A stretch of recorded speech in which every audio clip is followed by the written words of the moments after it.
Welcome to Ask. Welcome to Ask Her. I am Chika Onwuvuche, Program Officer of Washington Area Women's Foundation. We are a community-supported foundation that invests in the power of women and girls of color in the Washington, D.C. region. We award grants and advocate alongside our partners toward gender and racial justice. Ask Her is the Women's Foundation interview series with women leaders, our partners, community members, and supporters who work tirelessly for women, girls, and gender-expansive people of color. If you hear anything good, be sure to tweet during our chat using hashtag AskHerSeries, and you can follow us at the Women's Foundation. We would like to welcome everyone joining us today, including Ebony and Kafi, our American Sign Language interpreters for our webinar. Thank you so much for being with us today. We're thrilled to have an especially timely conversation during this Women's History Month. Our special guests today are Dr. Monique W. Morris, President and CEO of Grantmakers for Girls of Color, and Kristi Matthews-Jones, Director of the DC Girls Coalition. Dr. Monique W. Morris is an award-winning author and social justice scholar with 3 decades of experience in the areas of education, civil rights, juvenile and criminal justice.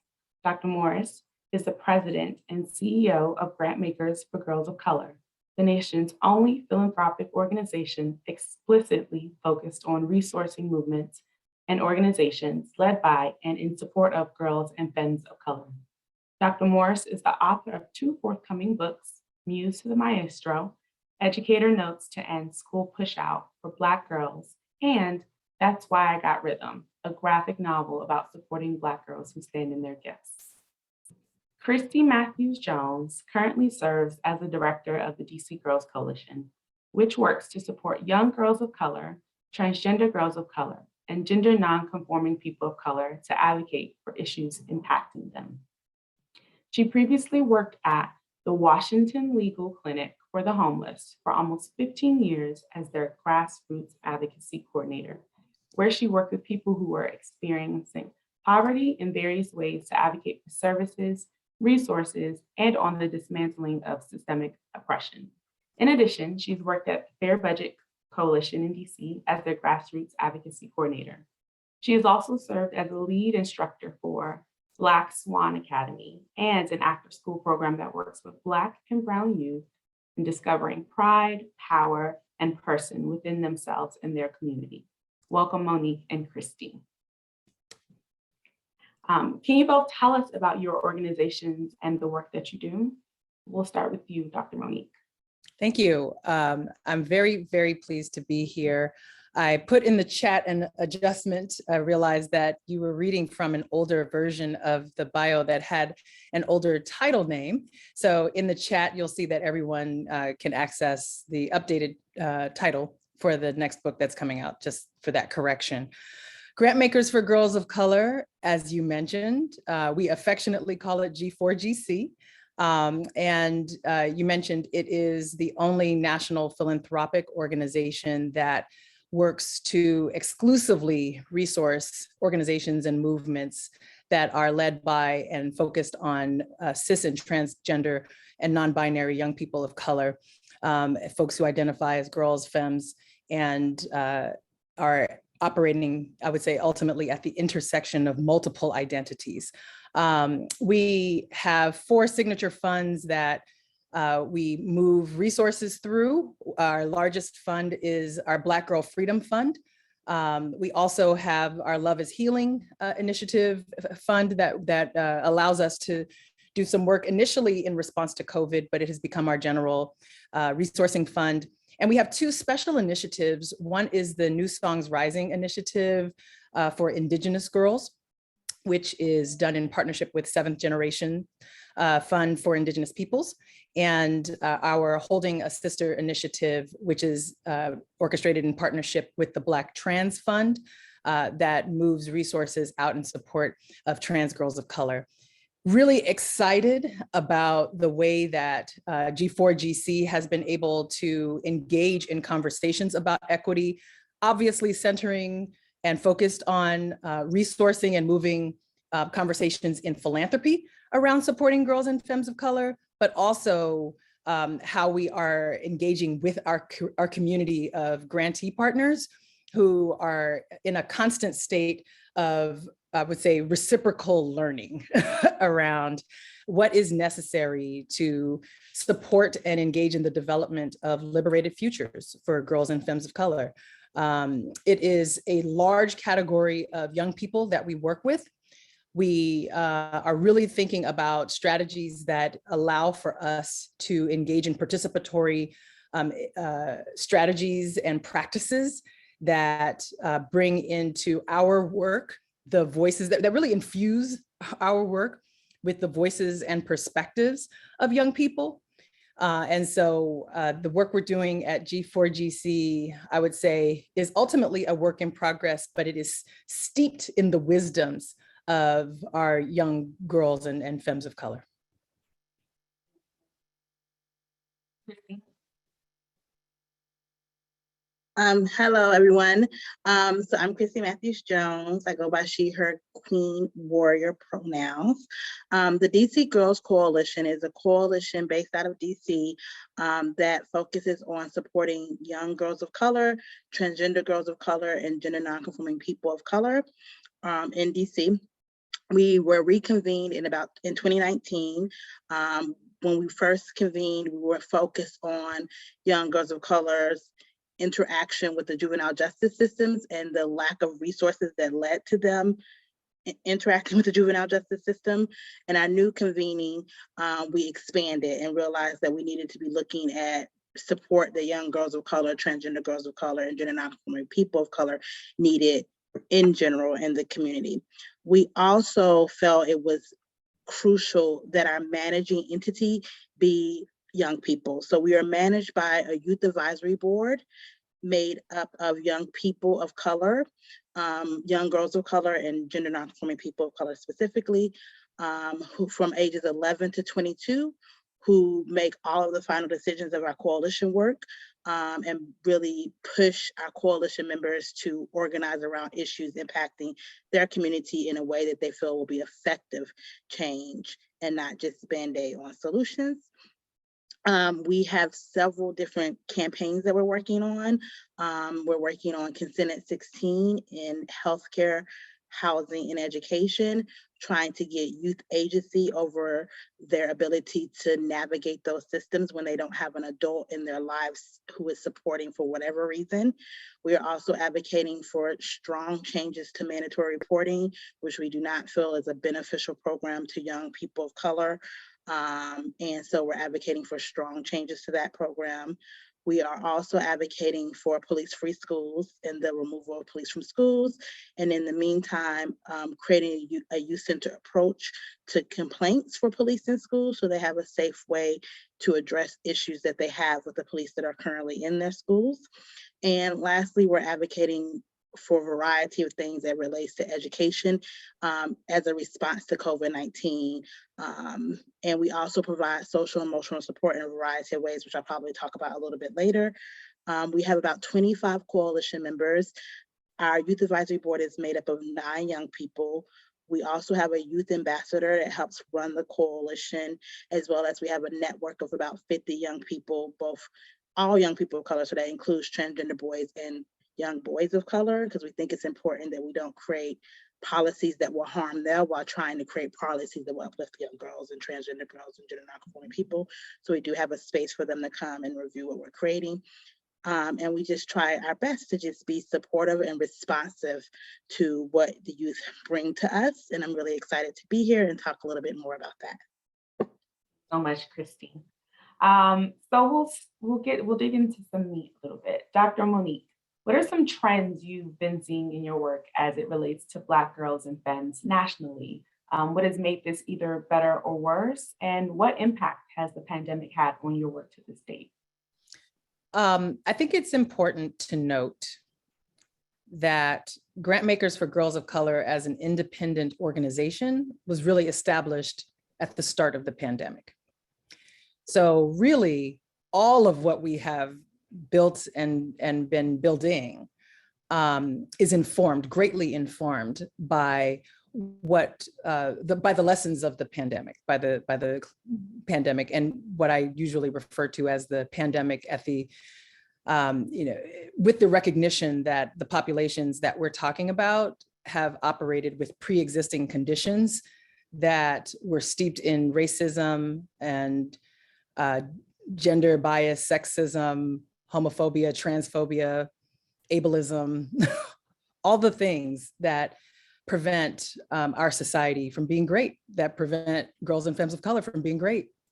And so as we have looked at what needs to be established in order to build out and understand what those trends I'm going to get to are, it's really been informed by the lens of structural inequalities that have been around for a very long time. What I'm going to offer is that girls and femmes of color continue to experience life, institutions, systems in ways that are harmful to their development.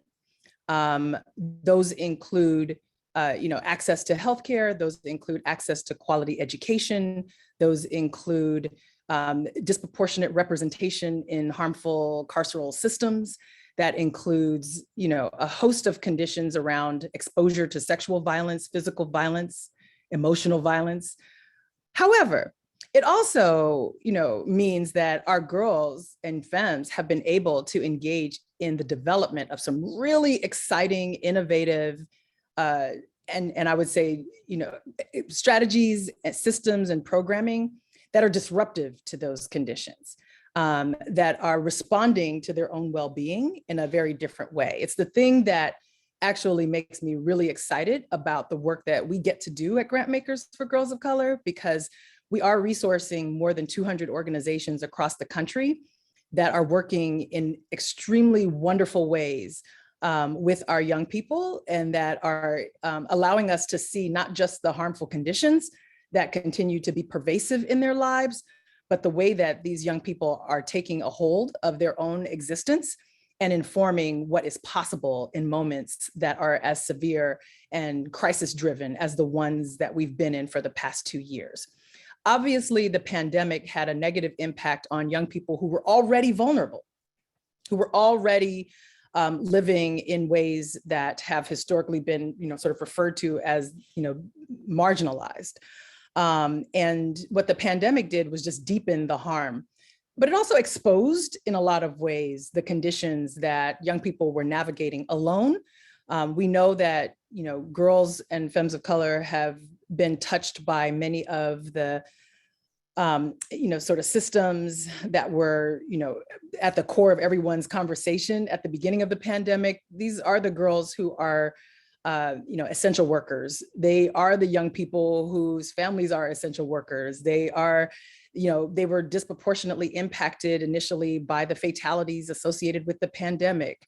They were the ones being policed on Zoom, right? They were the ones that we had to come out in response to because of the inadequate responses in school systems once they returned to school, and there was the presence of law enforcement that was causing harm in those spaces in ways that didn't recognize trauma, that didn't recognize the collective unresolved trauma that so many young people were dealing with, not just girls and femmes of color or Black girls specifically, but everybody was dealing with this pandemic. And there was just an absence of an infrastructure to really rigorously engage around that. And so as we think about the work that we've been building, the specific funds and initiatives that we designed, all of that was keeping in mind, who is that person who is going to benefit most from our presence and our intervention and our resourcing at this moment, right? Who are those young people who are not part of the discussions about who's experiencing harm or what the conditions are that require our interventions? Those are the people we want to get, right? Those are the folks we want to make sure are included.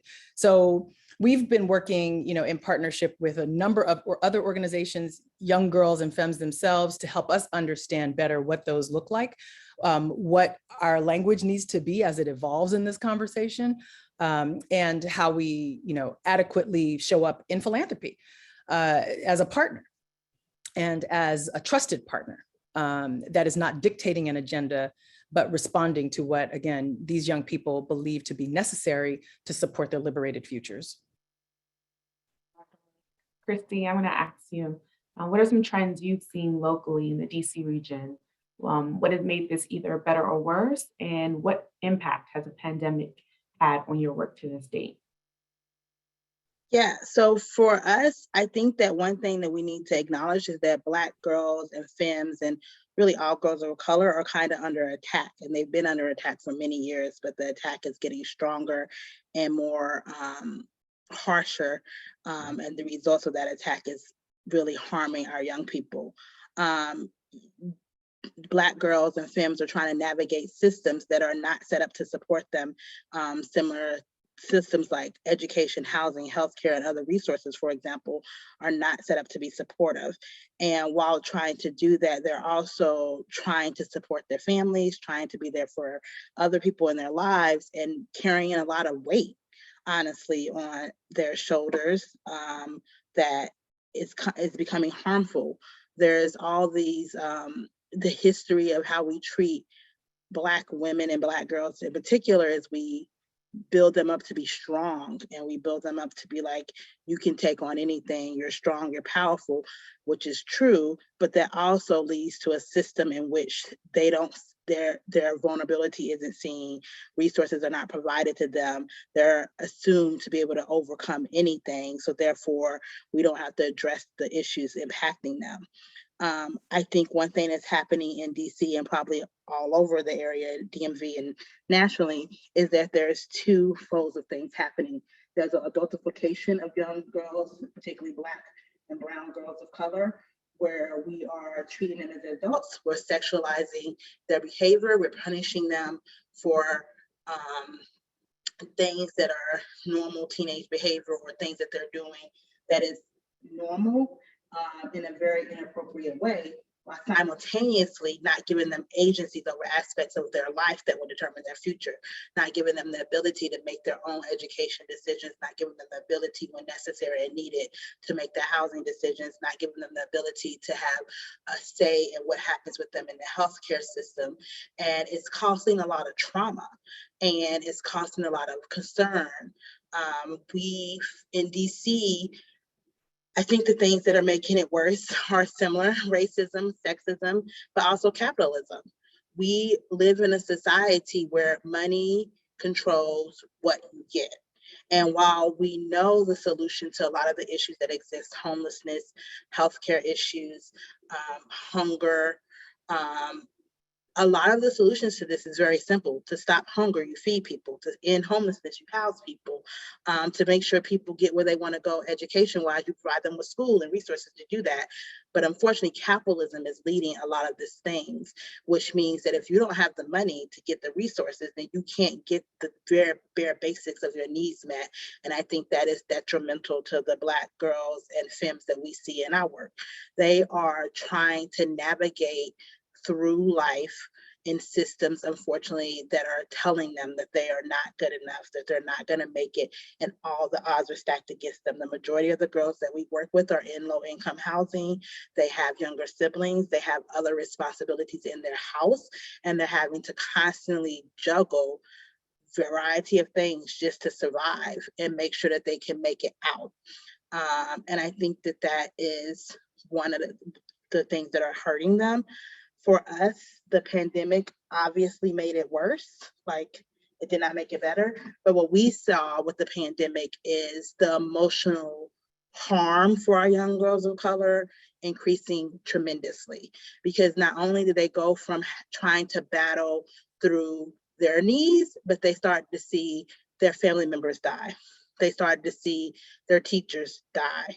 They started to see classmates getting sick. They started to see a huge change in how they can interact with people in their community that were providing them emotional support. And while this is happening, they're also told, do all this work in school, keep your grades up, prepare for college, take care of your younger siblings, make sure you're doing everything you need to do health-wise, help your parents, and survive. And what was also happening, by the way, if you see a police officer, be calm, don't agitate them, don't do this because you don't want to be killed. And so there are a variety of things that they're having to go through while dealing with this pandemic. And what we see is it created trauma. It created a significant amount of trauma in the girls that we work with, a significant amount of trauma in their community, and a huge need for a stop and a space for them to address that new trauma, a space for them to be able to navigate through those feelings. When they're seeing death on a daily basis in a variety of ways of their community, and they have zero control over it, it is important that we give them the opportunity to work through those emotions as we would any other adult. But again, this goes back to the mantra that Black women are strong. We can take it all on. And the reality is, when we see that the strength in Black women, we don't allow them to be vulnerable. And it's the same with young girls, unfortunately. When we see the strength in who they are, we don't allow them to be vulnerable in the way that they need to be when necessary. I think that's really an important point that I just want to elevate and amplify, especially around the mental health conditions that we saw worsen across the board. You certainly saw that nationally, certainly see it locally. I often say education and is a local issue, like juvenile justice, like health, right? These are very local issues, but they're also, I think, presenting in ways that invite a national conversation about how we invest in our young people's well-being emotionally. So Kristi, when you said the emotional toll, I definitely am seeing a need for us, and also excited by some of the responses that our community took and steps our community took to fill the gaps around the mental health conditions and supports that were needed for our girls that were culturally competent, that are responsive to their lived conditions, that don't look like calling a hotline, or don't look like necessarily some of the structural ways that people are typically told to respond when they have a mental health crisis. Some of our grantee partners have been using arts as a healing modality, have been using talk therapy, some traditional therapy led by Black women with Black girls in these spaces, just because we recognized immediately that if we don't intervene and engage, nobody will. And if we intervene in a way that recognizes that adultification is a condition that our young people are living with, that it can inform our young people when they're as young as age 5, right? And it can also inform not just the decisions that are made in some of these institutions, educational or otherwise, but also how our services are rendered to young people to recognize that new trauma that Kristi was just talking about, then we won't see a positive outcome.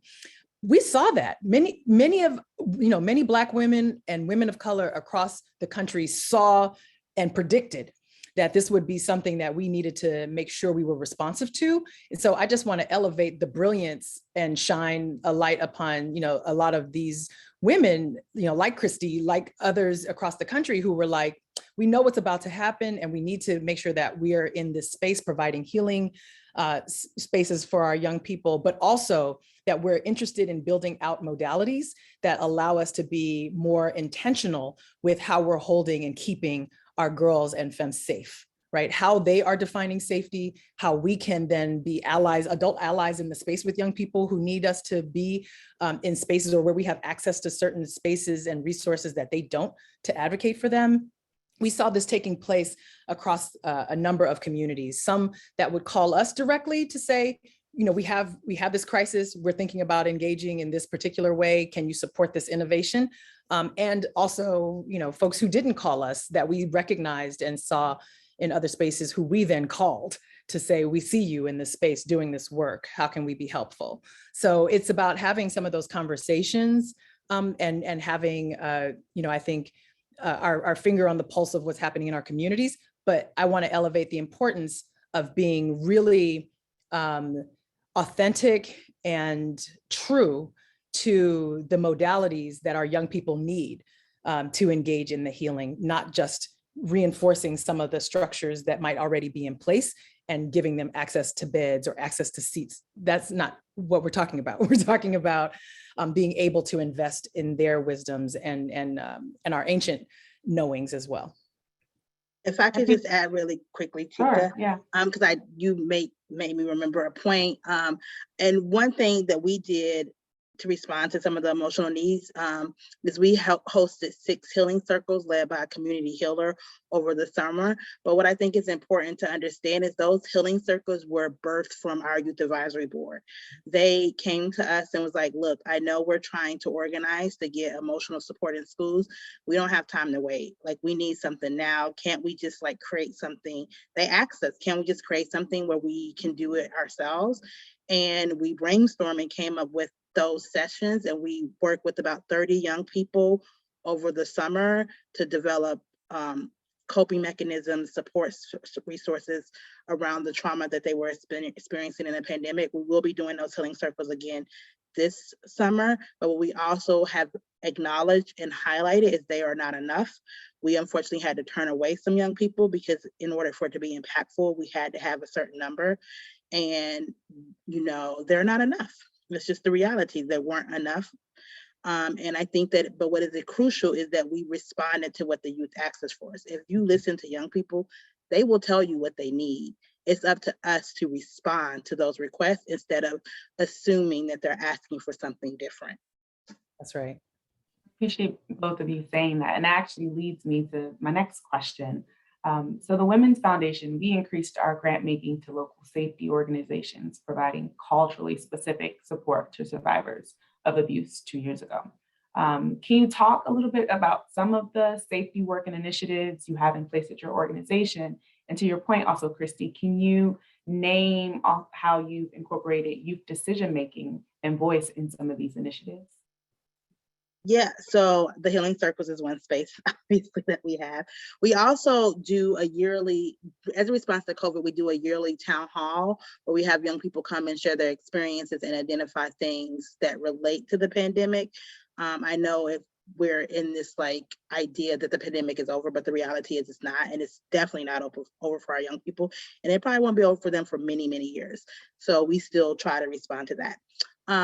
For our work specifically, a lot of our young people that we work with are survivors of a variety of trauma and issues and things that they went through. Some of them are survivors of domestic violence, family violence, all kinds of things. So we try our best to think of those things when we're developing our campaigns. But what we have at the center of our work is youth decision. So as I stated earlier, we have a youth advisory board made up of 9 young people who make all decisions. So to give you an example of how that works, I'll give you an example of how they shifted how we were doing our work. When we first started doing our work around police issues, our focus was around the youth-centered complaint process. We were supporting the Police Free Schools movement, but it wasn't our campaign. We were just like, yeah, we agree. Our youth advisory board members sat us down and was like, no, we want to be active. We want this to be our campaign. We want to be the ones going to the protests. We want the DC Girls Coalition to come out and say that you want the removal of police from schools. We did have some members who weren't sure if that was the way to go, not because they didn't support it, but for a variety of reasons. Some of them work with police in a variety of ways. Some of them, it's a hard thing to think of when you have police in your community for so long, what it looks like to not have police in your community. So it was hard for some of the adults in the room. However, our youth pushed us and was like, y'all said this is our coalition, make it happen. And so we did as such. And we made adjustments to our recommendations, and we created talking points for members who weren't necessarily on board around how they could explain being a part of the coalition that is pushing something that they're not necessarily in support of and why. And I think that is crucial. Young people know what they need, they know what they want. And if we listen and create space and opportunity for them to tell you, they will push you to be a better version of yourself. They will push you to see the world that should exist instead of the world that currently exists. And they will push you to advocate and organize for system changes instead of systems just remaining and you creating a way to navigate them. So what they're asking for, what our young people have always asked us for is like, this isn't working, let's do something differently. Traditional advocacy focuses on how can we make this system work in a better way? That's not what young people are about. It ain't working, it ain't worked for the 40, 50 years. So let's not do that anymore. And I think that youth voice is crucial in our work. So all of our decisions go through them. Everything that we do go through them. If we decide to support a campaign, we can't make that decision, the youth have to make the decision. And we try to have them participate in everything that we do. They are our experts. They usually sit on our panels. They usually are the ones who do the interviews. They're the ones who talk to reporters because it's their coalition. They're the ones who are doing it. We are serving as their resource, their researchers, and their support. I love that. That's something that we're seeking to build into our philanthropic practices as well. We have a youth engagement strategy that we've been building over the past 2 years in partnership with young people. I think oftentimes in philanthropy, folks will say we need a youth advisory group of some kind. We have been, with the brilliant leadership of this team that I work with at G4GC, been able to design something or begin the process of designing something with young people so they can tell us what it should look like in philanthropy. We have specific youth engagement strategies around our funds. In fact, for the Black Girl Freedom Fund, those were Black girls who made the final decisions about who was funded. And so, we presented them with a list of folks who wanted to do some work, and they made the decisions and actually really increased the rigor around decision making, as Kristi has been saying, not even just to challenge us on what we think we know about young people, about Black girls and femmes, but also what it is that this new generation is observing as necessary. That might have been seen as superfluous in previous generations or generous in previous generations. Many young people are interpreting as necessary. There's an emphasis on joy with young people that I think previous generations didn't have, right? Our conversations about what it means to be a Black girl, what is required for their liberation and engagement was steeped in the narrative of struggle. I grew up with that narrative. Many of us did, where it was like, you fight, you struggle. Young people today are also like, yeah, you fight, yes, you struggle, and we play. And we will embrace each other, we will dance, we will love, and we will love how we want to. And you will accept us, and we will be. And we will be in a constant state of becoming, right? And so I think that there are many lessons for us as an institution, even in looking at how movements are evolving, how institutions are reflecting some of these ideas and some of these, core new understandings, old understandings. We call it new, but it's really old. It's really very, very old. And so I think it's been an important and liberating process, even for us at G4GC, to be in community with young people this way, because it does inform, the decisions that are made, of course, for the Black Girl Freedom Fund, but also for the other initiatives that we're designing as educational opportunities, as well as resourcing opportunities with and for our communities. Thank you for saying that, Dr. Monique. And you brought up a great point. So let's pivot a little bit and let's talk about funding for a quick second. Dr. Morris, I'm curious about what the funding trends have been as it relates to funding for Black girls and femmes. Kristi, we'd love for you to chime in as well if you've noticed anything on a local level. Well, I'll offer that we, when about a year and a half ago, when we decided that we wanted to make the demand for $1 billion for Black girls over the next 10 years, it was in response to data that was showing a woeful underinvestment in Black girls across the country. In a very short amount of time, through the 1 Billion for Black Girls campaign and the Black Girl Freedom Fund specifically, we were able, with our partners, to surpass the giving out to organizations that were led by and focused on Black girls, within a very short amount of time. That said, because there has been such a woeful underinvestment in Black girls, it didn't take much for us to quickly surpass the investment, right? And that's a problem. It's a problem because as Kristi was alluding to earlier, there is this way of reading the behaviors and engagements of Black girls and Black women as, super ultra resilient. And so when we talk about the specific conditions that require investment, there's often a comparison that's made between them and their male counterparts. I have written about this a lot. I have talked about this a lot in terms of how it plays out in our political narratives. But I think within philanthropy and within this space of giving, what we see is that, there's been a prioritization that has not been focused on girls and femmes of color, and not specifically on Black girls and femmes either. So I think what we've been able to do in this short amount of time is engage in a level of mobilization of organizations and partner with a number of organizations that do now see the error of their ways, their previous ways, and have started to have a deeper and more critical articulation of Black girls and femmes in their grant making portfolios, have started to say expressly that there is a need to deepen investments in these spaces.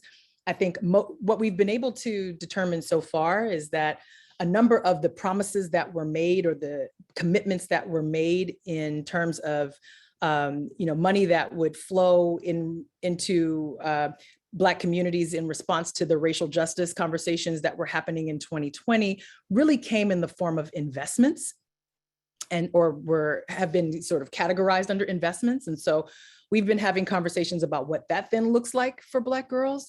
So, stay tuned for some news around that, because what I think, that we're doing at G4GC is really trying to push public discussions about what investments and resourcing really looks like. And I think we need to be more expansive within philanthropy about what resourcing looks like, and to structure ourselves accordingly.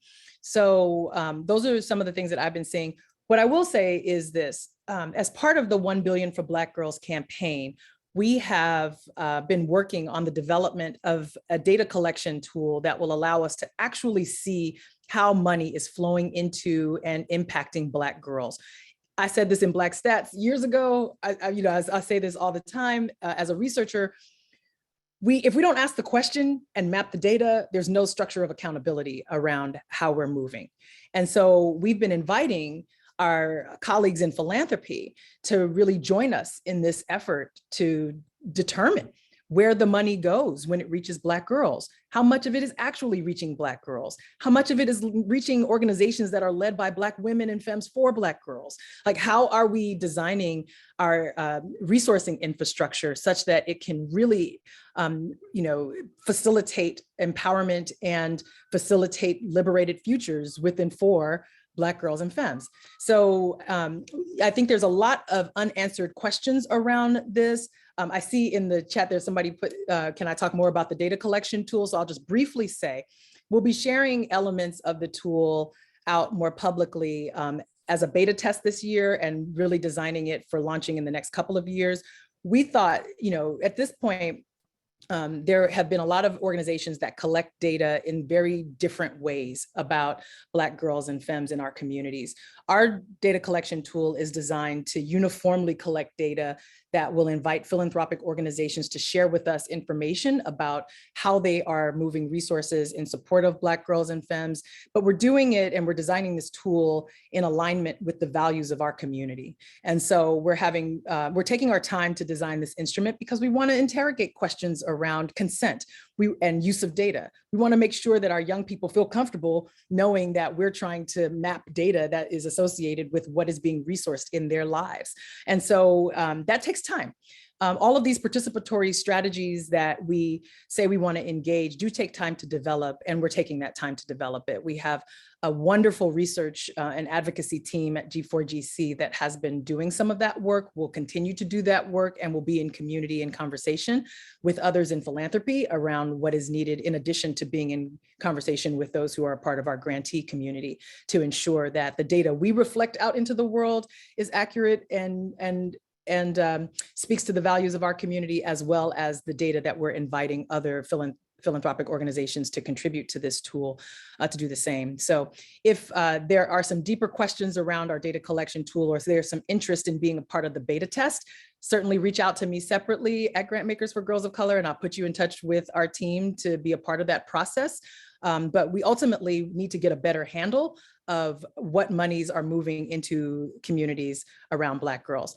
I will also just close with saying, I would say 6 years ago, just before, and at the end of Push Out, I said I didn't want there to be, no conversations about what's happening with Black girls post, a single document that talks about Black girls. I will say years ago, people told me to my face that Black girls were not a priority in their funding streams. And I still feel the pain from that conversation. I'm so happy to be on this side of the equation now, to be able to move and work with others to mobilize resources. But I have definitely seen improvement and movement over the past 6 to 7 years around there being a grand articulation around how we're going to move resources into our communities, and being very unapologetic in our centering of Black girls and femmes in that space. A lot of it began with Nikisha Lewis, who was able to start some of these conversations and really igniting our community to operate, not just to say that we should do this work for Black girls, but to understand that Black girls and Black girlhood is complicated and intersectional and rigorous, and that we should be prepared to design something that is responsive to all those things. And so while we've been taking our time to design something that we feel is appropriate, we also operate with a sense of urgency to make sure that we're not holding resources while we engage in this process. We're doing the both and. Thank you for saying that, Dr. Monique. Kristi, did you want to add before we jump into some questions from the audience? I just will say that from our perspective, there has been an increase of resources being offered to organizations that are supporting Black girls of color and Black and brown people in general. Washington Area Women's Foundation is one of our huge supporters, and without them, we wouldn't be able to do the things that we do, like have our youth advisory board where we're able to, put money directly in our young people's hand, have our youth network where we're able to put money directly in our young people's hand and organize the action and activities that they want, pay for the healing circles. Like, we pay our community healer for her time and her efforts, and we pay the young people who participate because they should. I will say, on the other end of what Dr. Monique shared, as someone who's worked in nonprofits in DC for a very long time, I would say I've seen a huge shift in how funding was happening. But I think that, and I'm very appreciative of that shift. And I think that what needs to go further is not just about how is the money going to organizations getting to Black girls, but also who at the organization is working with Black girls, Black people in general, because there's a significant amount of organizations, I think nationally and locally, that have people who've been working in nonprofit work for many years, who are white, who maybe have the best of intentions, but unfortunately are causing a lot of harm to communities and to their Black coworkers and colleagues. And that can be harmful into how things are trickling down to the community. And so what I've also seen happening in a lot of foundation work and how grants are given is a conversation around, like, who holds this work? Is it a person of color who will be doing this work? And I think that is very important. Not saying that there isn't a place for our white supporters or allies to be in this work, but I 100% feel that there's a different level of engagement, support, authenticity that comes when you have someone who's from that community going back into the community and engaging people. And so I think that that is a shift that I think is really important, and one that I'm glad to see. And I think that that increases the ability to check to see, is the money trickling down to the communities we want it to trickle down to. It's just one thing that I will also say. Kristi, super insightful information, and we're happy to continue the conversation with some audience questions. So you've been putting your questions in the Q&A box, hopefully. Please feel free to continue to add more as you think of them. And we'll have Mercy add or ask some of the questions that she sees. Sure. One of our audience questions here is from Serena.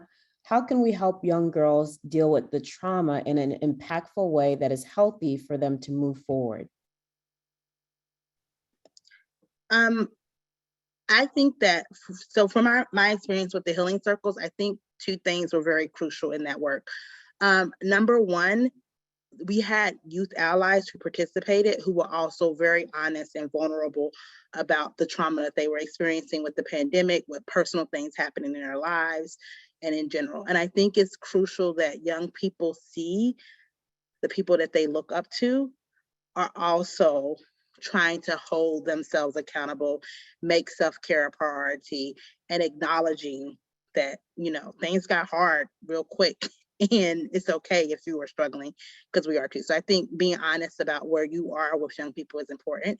I also think that what is crucial is that we create specific space for them to talk about the need for healing, talk about what healing looks like for them, create art, create things, learn healing, learn coping mechanisms, and also just vent.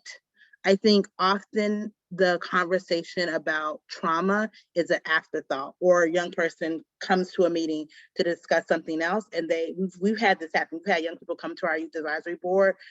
We have a whole agenda, and honestly, somebody was dealing with something and we couldn't get through the agenda. And what your gut is, it's like, well, we have to get through these things. Can we talk offline? We'll get back to you about it.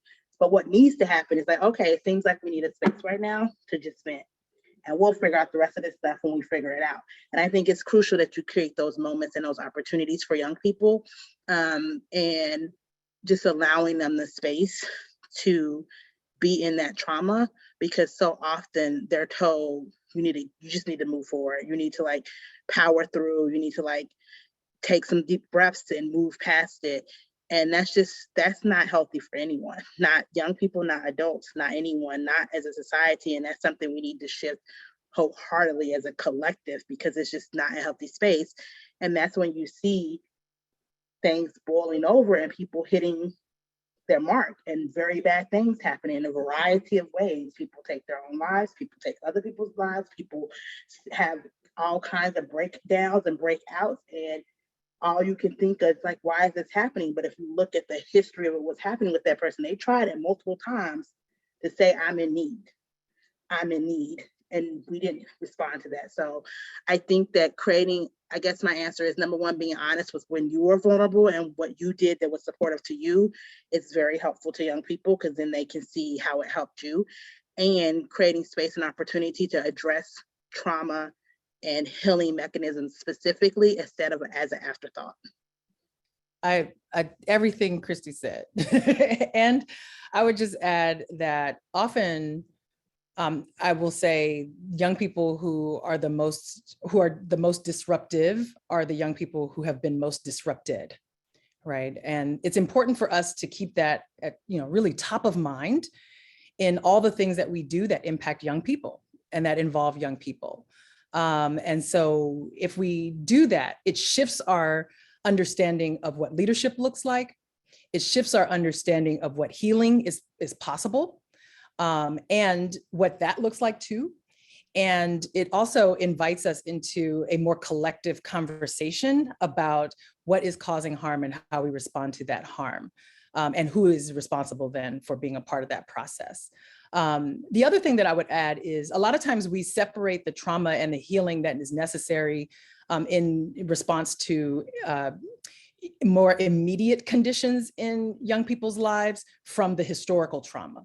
And it's important for us to continue to have conversations about the relationships between historical trauma and the things that we call now adverse childhood experiences or childhood trauma, because they are not separate entities. That the traumas that so many of our girls and femmes are experiencing is related to the historical trauma and related to the institutions that were birthed from these traumatic events. And when we talk about historical trauma, it's just important for us to understand it as a collective unresolved grief from a major incident and disruption historically that we now know, thanks to a body of research and literature and engagement around this issue, impacts our bodies. It impacts our physical being. It impacts our emotional state. It impacts the types of communities we live in, certainly, but also how we're responding to those communities. The foods we eat, all of these things are impacted by these conditions. And so just saying that a person is a survivor of sexual violence, absent a historical conversation about the sexualization of Black girl bodies and the ways in which Black girls and women's bodies are perceived as public, doesn't really facilitate healing among our young people. So helping them draw these connections, make sense of these big, big issues in their own lives and how they're manifesting in their own lives, I think are critical tools for girls and femmes to reclaim their identities and themselves in a way that is competent and that allows for there to be some reconciliation and ultimately healing. So I just wanted to insert that, because oftentimes when we talk about trauma and healing, we say, but talk about it not from slavery, right? Or not talk about it outside of some of these other impacts around colonialism and forced colonization, right? Like talk about it outside of these big structural issues, because I don't want to deal with that. You can't do that. They're inseparable. Thank you so much for that. We have another question here from Brenda. What are the outreach mechanisms for each of your organizations to identify vulnerable girls and femmes of color to become a part of your services? I'm a new business woman of color investor in the Women's Foundation. I can start, or are you okay? So we have an ongoing process that, like I said, we're designing with girls and femmes of color right now that invites a host of questions about how we are defining leadership. We intentionally reach out to our grantee pool. Like I said, we are resourcing more than 200 organizations across the country. So we start where our investments are and where there are opportunities for us to identify young people who certainly are, maybe a high performer and easily identifiable as someone who would be interested in participating in some of our work, but we also intentionally ask the organizations that we reach out to help us identify young people who also have demonstrated leadership in other ways.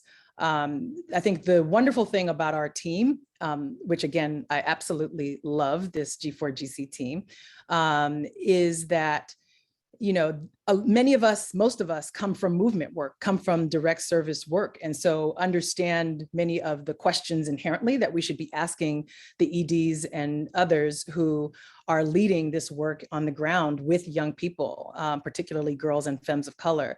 And so we ask them straight up to help us identify young people who can be a part of this process. We also use, a snowball effect kind of way of outreaching to communities where we invite people to tell us who's in their communities. Like tell us, we ask our grantee partners and those who would be potential grantees to tell us who else is doing work in their communities and what other young people might be involved in this work. And so again, engaging in participatory strategies around philanthropic work or around investments requires that you have relationships with people such that you trust their leadership on the ground and also say to them, I need you to also help us do better, right? Ask them straight up. In the same way that Kristi was saying, if you ask young people, they will tell you. If you ask our community of people who are working directly with young people what is needed and who is doing great work and has great potential in this space, other young people who are doing this work, they too will tell you. And so ask the question and hold yourself accountable to ensuring that there's some diversity among the type of young people that you're engaged in. And that you've designed some structures that allow for young people who might be most marginalized because of institutionalization or some history of contact with the carceral system, that they too can be involved in this process because they have a lot to offer there as well. Similar, we do outreach to our coalition members who are working directly with young people. Most of them are working with young people within schools. And so they have these ongoing relationships with young people that they're able to bring into our network. We also have support for other young people. A lot of our referrals for young people to join our youth advisory board, become a part of our youth network, come to our open youth advisory meetings, are young people who are sharing this information with their friends at schools because they found it helpful and necessary. So a lot of our young people come from the youth that we're already working with. They're going to school and talking to their friends and saying, you should come to this event. We also, our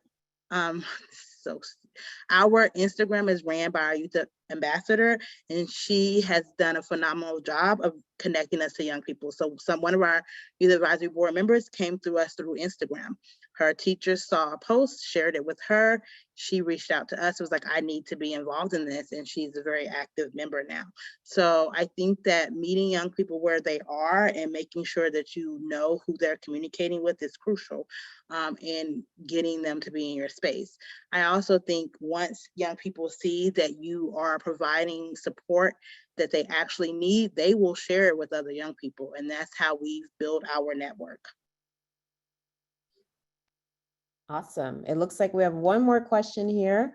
Are there plans for the continued assistance for these young women that can maintain these safe spaces and resources as they age out of the youth category of focus? And this is from Diamond. So for us, we work with young people up to 24, but we have a model where we're not going to turn anyone away if they need our support, if they're older. And so we don't have a official process to keep them involved, but we have yet to have a young person not get support from us at whatever age they are.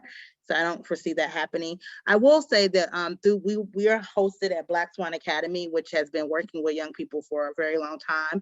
And Black Swan Academy has helped us create a space for us to continue support. So our youth ambassador, who is like one of our staffers, used to be a member of the youth advisory board, started out as a member of one of our coalitions. And she just, as she grew and got older, she's in college now, she's a sophomore in college, we just created spaces for her to continue to be a part of it and get leadership opportunity because she had been a part of it for so long. So we still provide her support, but she's also up in a leadership role where she's able to provide support to other young people.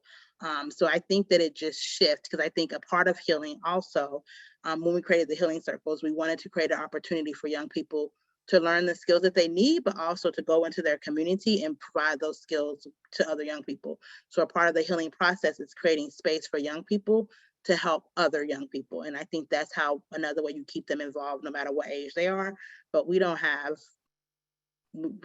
gonna turn anyone away. That's not in our MO.